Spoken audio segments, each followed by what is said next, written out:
Hello everyone, welcome to our channel academy of social. My name is Lovely Chauhan और आज हम sociology के बारे में डिस्कस करेंगे कि सोशोलॉजी क्या है और इसके ऑरिजिन के कौन कौन से रीजंस हैं। तो चलिए शुरू करते हैं। इंट्रोडक्शन टू सोशोलॉजी, इसके अंडर हम 4 पॉइंट्स को डिस्कस करेंगे। The first point is what is sociology, the second is origin of sociology, the third point is meaning and definition of sociology and fourth point is scope of sociology.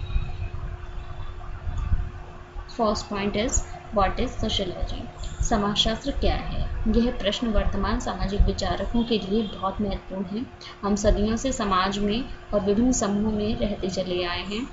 हमारे व्यवहार का प्रत्येक पक्ष किसी न किसी सामाजिक नियम से प्रभावित होता रहा है और हजारों वर्ष पहले से लेकर आज तक धर्मशास्त्री, दार्शनिक और विचारक सामाजिक जीवन के विषय में अपने कुछ न कुछ विचार भी प्रस्तुत करते रहे हैं, लेकिन समाज को वैज्ञानिक दृष्टिकोण से समझने का प्रयास 19वीं शताब्दी में अगस्त कॉम्ट ने किया था। तो ये स्वीकार करते हैं कि समाजशास्त्र समाज का अध्ययन है, लेकिन फिर भी विभिन्न समाजशास्त्रियों ने समाजशास्त्र को भिन्न भिन्न आधारों पर परिभाषित किया है। अध्ययन की सरलता के लिए समाजशास्त्र की सभी परिभाषाओं को 4 प्रमुख भागों में विभाजित करके स्पष्ट किया गया है।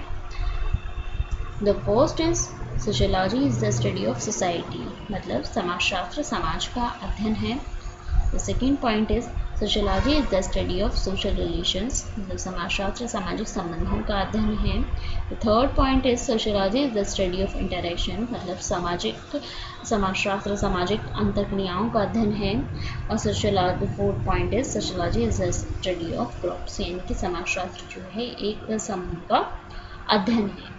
तो फर्स्ट पॉइंट पर डिस्कस करते हैं। Sociology is the study of society, मतलब समाजशास्त्र जो है वो समाज का अध्ययन है। इस वर्ग में वे समाजशास्त्री आते हैं जिनके अनुसार समाजशास्त्र संपूर्ण समाज का व्यवस्थित और क्रमबद्ध अध्ययन है। उन्होंने समाजशास्त्र को ज्ञान की एक ऐसी शाखा के रूप में स्पष्ट करने का प्रयास किया है जो समाजशास्त्र समाज का एक समग्र इकाई के रूप में अध्ययन करती है। दुर्खेम, गिडेंस, समनर, वार्ड आदि समाजशास्त्री इसी वर्ग में आते हैं। Second point, sociology is the study of social relation, मतलब समाजशास्त्र सामाजिक संबंधों का अध्ययन है। इस वर्ग में समाजशास्त्रियों की संख्या सबसे अधिक है। इनके अनुसार समाज व्यक्तियों का एकत्रीकरण नहीं है, बल्कि यह सामाजिक संबंधों की एक व्यवस्था है। इसलिए समाजशास्त्र को एक ऐसे विज्ञान के रूप में स्पष्ट करना उचित है जो सामाजिक संबंधों का व्यवस्थित रूप में अध्ययन कर सके। वास्तव में समाजशास्त्र को समाज अथवा सामाजिक संबंधों का अध्ययन कहना दो भिन्न विशेषताओं की ओर संकेत नहीं करता है। इस दृष्टिकोण से पहले तथा दूसरे वर्ग की परिभाषाओं में कोई आधारभूत अंतर नहीं है। Third point is sociology is the study of interaction, मतलब समाजशास्त्र सामाजिक अंतर्क्रियाओं का अध्ययन है। इन गिन्सबर्ग, सिमेल, हॉबहाउस और तथा ग्रीन आदि समाजशास्त्रियों का विचार है कि समाज के निर्माण में सामाजिक संबंधों की अपेक्षा सामाजिक अंतर्क्रियाएं अधिक महत्वपूर्ण है।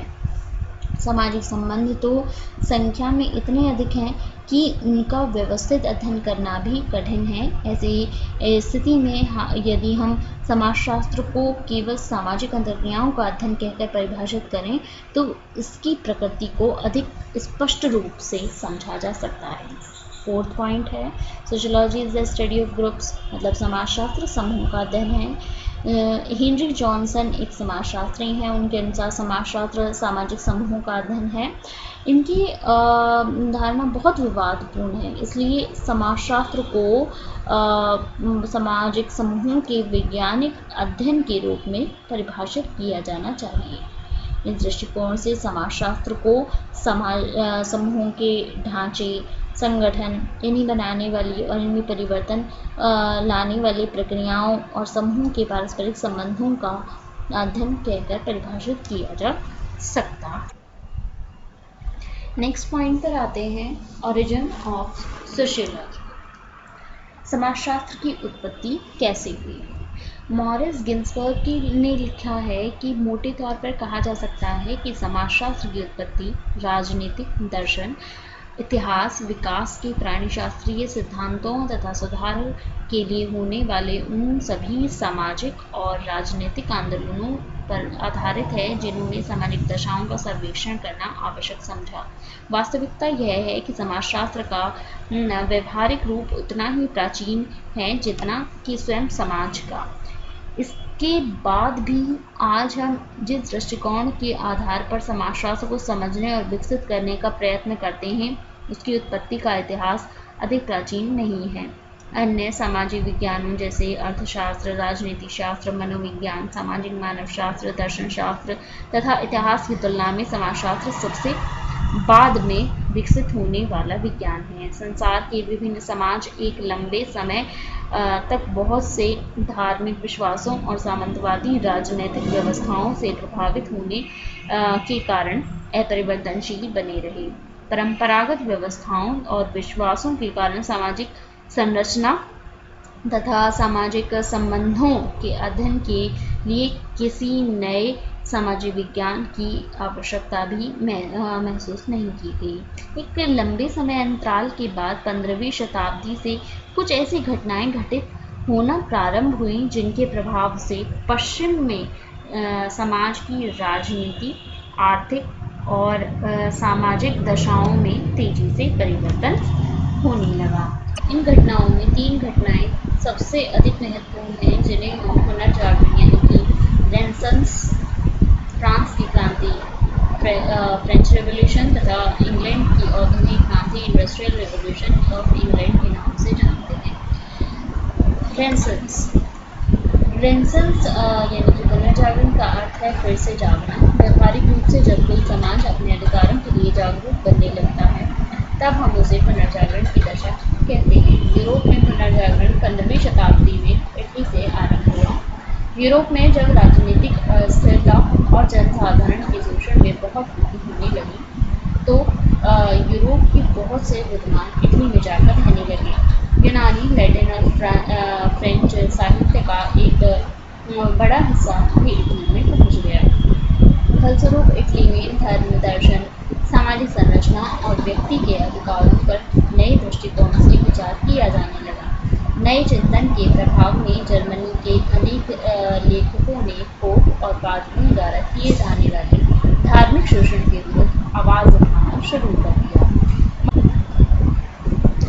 मार्टिन लूथर द्वारा लिखी गई पुस्तक न्यू टेस्टामेंट से लोगों को ईसा के वास्तविक उपदेशों को समझने का अवसर मिला, जिससे धीरे धीरे पूरे यूरोप में परंपरागत विश्वासों की जगह तार्किकता और मानववादी विचारों को प्रोत्साहन मिलने लगा। पुनर्जागरण के काल में राजा के निरंकुश अधिकारों का विरोध बढ़ने के साथ ही वैयक्तिक स्वतंत्रता की मांग भी जोर पकड़ने लगी।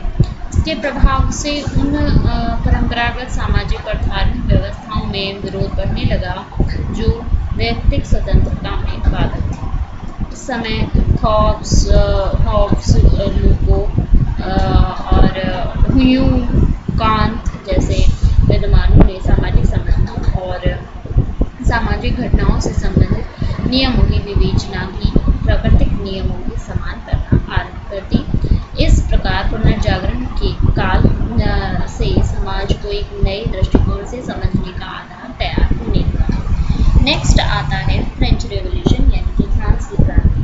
वह दूसरी प्रमुख घटना थी जिसके फलस्वरूप फ्रांस के साथ जर्मनी, इंग्लैंड, स्पेन, डेनमार्क और स्वीडन में लोगों ने अपने समाज, राजनीति और धर्म पर वैज्ञानिक दृष्टि से विचार करना शुरू कर दिया। सन 1789 की फ्रांस की क्रांति से पहले फ्रांस का शासन पूरी तरह सम्राट, बड़े बड़े सामंतों, अधिकार संपन्न लोगों पर निर्भर था।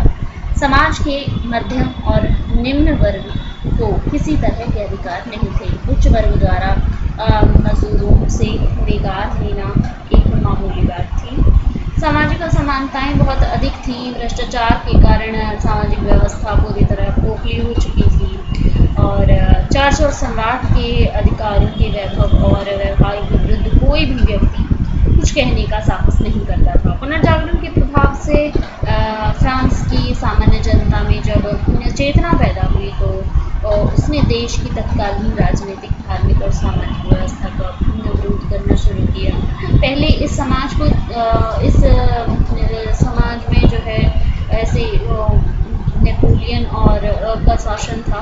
17 जून 1789 को देश की नीतियों के निर्माण में जनसाधारण के अधिकारों को स्वीकार कर लिया और निरंकुश वहाँ का जो निरंकुश राजतंत्र की जो है वो समाप्त हो गई। इस समय से फ्रांस में एक ऐसी व्यवस्था विकसित होना प्रारंभ हुई जिसमें व्यक्तिगत स्वतंत्रता थी, सामाजिक समानता थी, जनता की प्रभुत्व थी और राष्ट्रवादी विचारों को अधिक महत्व दिया जाने लगा। सभी महत्वपूर्ण पदों पर योग्य लोगों की नियुक्ति होने से फ्रांस में एक बौद्धिक क्रांति होना आरंभ हो गई थी। स्वाभाविक है कि जब एक समाज परंपरागत व्यवस्थाओं से बाहर निकलकर एक नया स्वरूप ग्रहण करता है तब उसके विकास के लिए नए दृष्टिकोण को विकसित करना भी आवश्यक हो जाता है। यूरोप में यहीं से यूरोप के यानी जो है बहुत सारे देशों में विद्यमानों के दृष्टिकोण को विकसित करना भी आवश्यक हो जाता है। यहीं से यूरोप के जो है बहुत सारे भागों में इस फ्रेंच रिवॉल्यूशन को देखा जा सकता है। नेक्स्ट आता है इंडस्ट्रियल रिवॉल्यूशन, ये कि इंग्लैंड की औद्योगिक क्रांति, जिसका समय लगभग 1770 से लेकर 1830 के बीच का माना जाता है। यह वह समय है जब इंग्लैंड में नई प्रौद्योगिकी का तेजी से विकास होने के कारण औद्योगिक उत्पादन और आवागमन के साधनों का तेजी से विकास हुआ। औद्योगिक विकास के फलस्वरूप एक और इंग्लैंड के में कुटीर उद्योगों का पतन हो जाने से बेरोजगारी में बहुत वृद्धि होने लगी, तो दूसरी ओर कारखानों में श्रमिकों को समुचित सुविधाएं न मिलने के कारण उनका असंतोष बढ़ता जा रहा था। देश में यद्यपि लोकतांत्रिक सरकार स्थापित थी, जबकि पार्लियामेंट के सदस्यों के चुनाव में मजदूरों और सामान्य व्यक्तियों को वोट देने का कोई अधिकार नहीं था। औद्योगिक क्रांति से जैसे जैसे सामान्य जनता की कठिनाइयाँ बढ़ने लगी, एक ऐसी सामाजिक आर्थिक व्यवस्था की मांग की जाने लगी जिसके अंतर्गत एक समताकारी व्यवस्था को प्रोत्साहन मिल सके। और विकास में 19वीं शताब्दी का स्थान सबसे अधिक महत्वपूर्ण है। वास्तविकता यह है कि फ्रांस की क्रांति और इंग्लैंड की औद्योगिक क्रांति से होने वाली राजनीतिक और आर्थिक उथल-पुथल से यूरोप का आर्थिक ढांचा इतनी तेजी से बदलने लगा कि उस समय के अधिकांश विद्वान एक नए सामाजिक विज्ञान के द्वारा इस बदलती हुई सामाजिक संरचना का अध्ययन करना आवश्यक मानने लगे। सेंट साइमन वह पहले विद्वान थे जिन्होंने सन 1824 में यह विचार रखा कि राजशाही और सामंतवादी समाज की तुलना में आज समाज का ढांचा इतना बदल चुका है कि इसका व्यवस्थित अध्ययन करने के लिए एक नए सामाजिक विज्ञान को विकसित करना जरूरी है। समाज में एक नए मध्यम वर्ग का उदय होने और उसकी ताकत में तेजी से होने वाली वृद्धि के कारण भी परंपरागत समाज का रूप तेजी से बदलने लगा। जो समाज कुछ समय पहले तक सामंतों, जागीरदारों, धार्मिक प्रतिनिधियों द्वारा लागू व्यवस्थाओं पर आधारित थे, उनकी शक्ति मध्यम वर्ग के हाथों में आ जाने के कारण भी सामाजिक संरचना में व्यापक परिवर्तन होने लगे। 19वीं शताब्दी के विद्वानों में फ्रांस के विचारक अगस्त कॉम्ट ने अपने बहुत से रचनात्मक लेखों के द्वारा बौद्धिक जगत में एक सम्मानित स्थान बना लिया था। मूल रूप से कॉम्ट एक अर्थशास्त्री थे, लेकिन उन्होंने सेंट साइमन और जेम्स मिल के विचारों का गंभीरता से अध्ययन किया, तो उन्होंने एक ऐसे सामाजिक विज्ञान की रूपरेखा बनाना आरंभ कर दी जिसके द्वारा सामाजिक जीवन को वैज्ञानिक आधार पर समझकर उसे अधिक प्रगतिशील बनाया जा सके। उन्होंने यह महसूस किया कि जिस तरह प्राकृतिक घटनाएं कुछ निश्चित नियमों से प्रभावित होती हैं, उसी तरह हमारा सामाजिक जीवन भी अनेक नियमों के द्वारा संचालित होता है। इन नियमों को समझकर ही सामाजिक जीवन को अधिक व्यवस्थित बनाया जा सकता है। इसी आधार पर कॉम्ट ने समाज का वैज्ञानिक अध्ययन करने के लिए जिस नए सामाजिक विज्ञान की नींव रखी, उसे उन्होंने आरंभ में सामाजिक भौतिकी यानी कि सोशल फिजिक्स का नाम दिया। शीघ्र ही अनेक दूसरे लेखकों ने कांट के विचारों को लेकर बहुत सारी टिप्पणियाँ दी, कमेंट्स किए। उन्हें देखते हुए सन 1838 में कॉम्ट ने समाज का व्यवस्थित अध्ययन करने वाले विज्ञान को समाजशास्त्र यानी कि सोशियोलॉजी के नाम से जो है उसको संबोधित किया। उन्होंने यह भी स्पष्ट किया कि प्राकृतिक विज्ञानों की तरह सामाजिक घटनाओं के अध्ययन को भी अवलोकन, वर्गीकरण और विश्लेषण के द्वारा एक वैज्ञानिक रूप दिया जा सकता है। इस प्रकार एक विज्ञान के रूप में समाजशास्त्र की स्थापना 1838 में कॉम्ट द्वारा की गई। इसी कारण कॉम्ट को समाजशास्त्र का जनक यानी कि फादर ऑफ सोशियोलॉजी कहा जाता है। समाजशास्त्र को एक वैज्ञानिक व्यवस्थित रूप देने का काम सबसे पहले फ्रांस के विचारक इमाइल दुर्खिम ने किया। उन्होंने समाजशास्त्रीय पद्धति के नियम यानी कि रूल्स ऑफ सोशियोलॉजिकल मेथड नाम से एक पुस्तक लिखकर ये स्पष्ट किया कि सामाजिक घटनाओं का व्यवस्थित अध्ययन किस प्रकार किया जा सकता है। उन्होंने धर्म, समाज में श्रम विभाजन और आत्महत्या जैसे महत्वपूर्ण सामाजिक विषयों के बारे में प्राथमिक सूचनाएं एकत्रित करके यह बताया कि वास्तविक सामाजिक घटनाओं का अध्ययन करके ही समाजशास्त्र को वैज्ञानिक रूप दिया जा सकता है।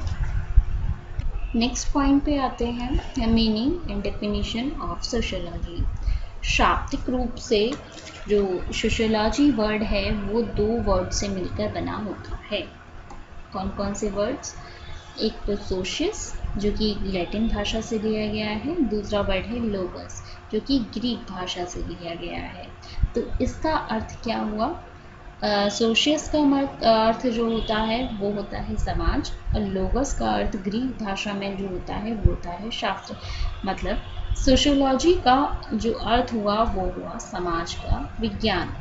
सोशियोलॉजी शब्द का निर्माण दो भिन्न स्थानों के शब्दों से होने के कारण J.S. मिल्स इस नाम को अवैध घोषित करते हैं। इसकी जगह इथोलॉजी वर्ड का जो है वो प्रस्ताव रखते हैं, जिसके अंदर मानव समूहों के पारस्परिक संबंधों का अध्ययन किया जा सके। लेकिन मिल के इस प्रस्ताव की आलोचना करते हुए हर्बर्ट स्पेंसर ने सोशियोलॉजी शब्द को ही अधिक उपयुक्त माना है। इनके अनुसार प्रतीकों की सुविधा, सूचकता उनकी उत्पत्ति संबंधी वैधता से कहीं अधिक महत्वपूर्ण होती है। इसके बाद से सामाजिक संबंधों का व्यवस्थित अध्ययन करने वाला विज्ञान को समाजशास्त्र के नाम से संबोधित किया जाने लगा। समाजशास्त्र के अर्थ को वैज्ञानिक रूप से तभी समझा जा सकता है जबकि सबसे पहले इससे संबंधित दोनों शब्द यानी कि समाज को और शास्त्र को अलग अलग समझा जाए।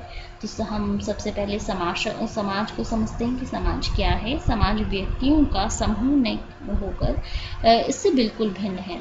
लेपियर ने कहा है कि समाज मनुष्यों के एक समूह का नाम नहीं है, बल्कि मनुष्यों के बीच होने वाली अंतर्क्रियाओं और उनके प्रतिमानों को ही हम समाज कहते हैं। और शास्त्र क्या है, इनकी विज्ञान क्या है? विज्ञान का अर्थ होता है क्रमबद्ध और व्यवस्थित ज्ञान। क्यूबर के अनुसार विज्ञान अवलोकन और पुनः अवलोकन के द्वारा विश्व में पाई जाने वाली समानताओं की खोज करने वाली एक पद्धति है। यह एक ऐसी पद्धति है जिसकी परिणाम सिद्धांत के रूप में प्रस्तुत किए जाते हैं और तथा ज्ञान के क्षेत्र में व्यवस्थित रखे जाते हैं। इस प्रकार समाज और शास्त्र शब्दों का अलग अलग अर्थ समझने के बाद हम निष्कर्ष पर पहुंचते हैं कि सामाजिक संबंधों का व्यवस्थित और क्रमबद्ध अध्ययन करने वाले विज्ञान का नाम ही समाजशास्त्र है। Definition of sociology. First definition है Harry and Johnson. Sociology is the science that deals with social groups, their internal forms or modes of organization, the process that tend to maintain or change these forms of organization and the relations between groups। मतलब Harry and Johnson जो हैं वो लिखते हैं कि समाजशास्त्र वह विज्ञान है जो सामाजिक समूहों से संबंधित है उनके आंतरिक रूप या संगठन के तरीके, प्रक्रियाएं जो संगठन के इन रूपों और समूह के बीच संबंधों को बनाए रखने या बदलने की प्रवृत्ति रखती हैं। नेक्स्ट डेफिनेशन है मैकाइवर और पेज की, लिखते हैं कि sociology is about social relationships, the network of relationship we call society. मतलब समाजशास्त्र सामाजिक संबंधों के विषय में है, संबंधों की इस जाल को हम समाज कहते हैं। नेक्स्ट डेफिनेशन है एफ.एच. गिडेंस की, वो लिखते हैं कि sociology the science of social phenomena. मतलब कि जो समाजशास्त्र है वो सामाजिक घटनाओं का विज्ञान है। नेक्स्ट डेफिनेशन है मैक्स वेबर की, वो उन्होंने सोशियोलॉजी को डिफाइन किया है कि the science which attempts the interpretive understanding of social action. मतलब कि समाजशास्त्र वह विज्ञान है जो सामाजिक क्रियाओं का व्याख्यात्मक बोध कराने का प्रयत्न करता है। समाजशास्त्र की जो अध्ययन क्षेत्र है वो क्या है? समाजशास्त्र की अवधारणा तथा प्रकृति को समझने के साथ ही ये प्रश्न और अधिक महत्वपूर्ण हो जाता है कि समाजशास्त्र का विषय क्षेत्र एवं विषय वस्तु है वो क्या है। वास्तव में विषय क्षेत्र का तात्पर्य अध्ययन की उस सीमा से होता है जिसके अंतर्गत ज्ञान की किसी शाखा को विकसित किया जाता है। दूसरी ओर विषय क्षेत्र का संबंध उन प्रमुख विषयों से है जिनके ज्ञान का किसी शाखा के अंतर्गत हम वास्तव में अध्ययन करते हैं। इस प्रकार क्षेत्र एक अनुमानित परिधि है, जबकि विषय वस्तु को अध्ययन की वास्तविक सीमा कहा जा सकता है। समाजशास्त्र की सभी परिभाषाओं से यह स्पष्ट होता है कि अधिकांश विद्वान समाजशास्त्र को सामाजिक संबंधों का अध्ययन मानने के पक्ष में है, लेकिन समाजशास्त्र में किस प्रकार के सामाजिक संबंधों का अध्ययन होना चाहिए, इसी प्रश्न को लेकर समाजशास्त्र के विषय क्षेत्र के बारे में विद्वानों में मतभेद रहा है। इस विवाद ने दो संप्रदायों को जन्म दिया। जो पहला संप्रदाय है वो है स्पेशलिस्टिक और फॉर्मलिस्टिक स्कूल, और जो सेकेंड है वो है सिंथेटिक स्कूल। तो जो फॉर्मल स्कूल के बारे में बात करते हैं, यानी कि स्वरूपात्मक संप्रदाय के बारे में बात करते हैं, तो the supporter of this school of thought are George Simmel, Vierkandt, Max Weber, बॉर्नबीज, स्मॉल एंड टर्नर्स। ये जो लोग हैं इनका ये मानना है कि समाजशास्त्र एक विशिष्ट, शुद्ध और स्वतंत्र विज्ञान है और इस तरह इसका जो दायरा है वो सीमित होना चाहिए। और अगर हम सिंथेटिक स्कूल की बात करें तो इसके जो सपोर्टर्स हैं सिंथेटिक स्कूल के वो हैं Durkheim, Ginsberg, Comte, Sorokin, Spencer, Ward, Hobhouse. ठीक है, तो ये जो संप्रदाय है इन संप्रदाय के है, इनके अनुसार समाजशास्त्र अन्य सामाजिक विज्ञान के साथ निकटता से संबंधित है। यह सामाजिक विज्ञान का एक संश्लेषण है। इस प्रकार इसका जो दायरा है, जो इसका स्कोप है वो बहुत वास्ट है। ठीक है, तो आपकी कोई भी क्वेरी है तो आप मुझे कमेंट कर सकते हैं। अपने फ्रेंड्स के साथ ज़्यादा से ज़्यादा शेयर कीजिए ताकि उनकी भी हेल्प हो सके, और सब्सक्राइब करना ना भूलें। Thank you so much.